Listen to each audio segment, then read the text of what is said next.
জয় মধুসূদন এমজেআই কিচেনে সকল বন্ধুদের স্বাগত জানাচ্ছি।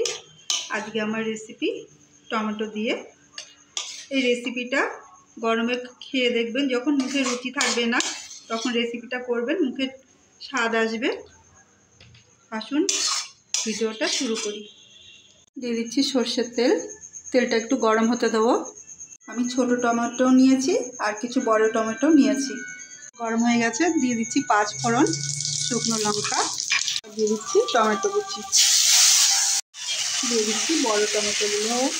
এগুলো আমি গার্নিশের জন্য নিয়েছি, কিছুক্ষণ পরে এগুলো বেছে তুলে নেব। 2 মিনিট কুক করার পর আমি এবার দিয়ে দিচ্ছি লবণ, যাতে টমেটোটা তাড়াতাড়ি গলে যায়। আর দিয়ে দিচ্ছি কিছু কাঁচা লঙ্কা। টমেটো হালকা নরম হয়েছে, আমি বড় বড় কিছু টমেটো টুকরোগুলো তুলে নিচ্ছি গার্নিশের জন্য। এবার কাঁচা লঙ্কাগুলোও আমি তুলে নিচ্ছি। এবার আমি দিয়ে দিচ্ছি হলুদ আর কাশ্মীরি লঙ্কা গুঁড়ো। এটা দিয়ে 5 মিনিট মতো কুক করব। এবার দিয়ে দিচ্ছি চিনি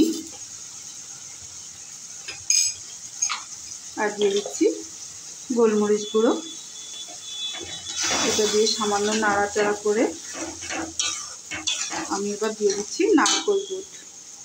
এটা দিয়ে যতক্ষণ না টমেটোটা ভাজা ভাজা হচ্ছে ততক্ষণ নাড়াচাড়া করব। নারকেল দুধ ভালো করে মিশিয়ে নেওয়ার পর এবার আমি দিয়ে দিচ্ছি চিনেবাদাম আর পোস্ত বাটা। পোস্তর ভাগটা বেশি আছে, চিনেবাদাম বাটাটা কম আছে। এটা দিয়ে আমি ভালো করে কষিয়ে নেব। হাই ফ্লেমে কুক হয়েছে, তেল ছেড়েছে। এবার আমি গ্যাসটা কমিয়ে চাপা দিয়ে আমি কুক হতে দেবো 5 মিনিট থেকে 10 মিনিট মতো। চাপা খুলছি, সাইডে তেল ছেড়ে দিয়েছে আর আমি মাঝে এসে নাড়াচাড়া করে গেছি আর চারিপাশ থেকে ছেড়ে গেছে, স্মুথ হয়েছে। এবার আমি নামিয়ে সার্ভ করব। আমি টমেটো, কাঁচা লঙ্কা, ধনেপাতা দিয়ে গার্নিশ করেছি আর উপর থেকে দিয়ে দিচ্ছি কাঁচা সর্ষের তেল। আপনারা এইভাবে রেসিপিটা তৈরি করে খেয়ে দেখুন, ভালো লাগবে। আর গরমে করলে তো অবশ্যই ভালো লাগবে। ভালো লাগলে লাইক করুন, শেয়ার করুন, সাবস্ক্রাইব করুন।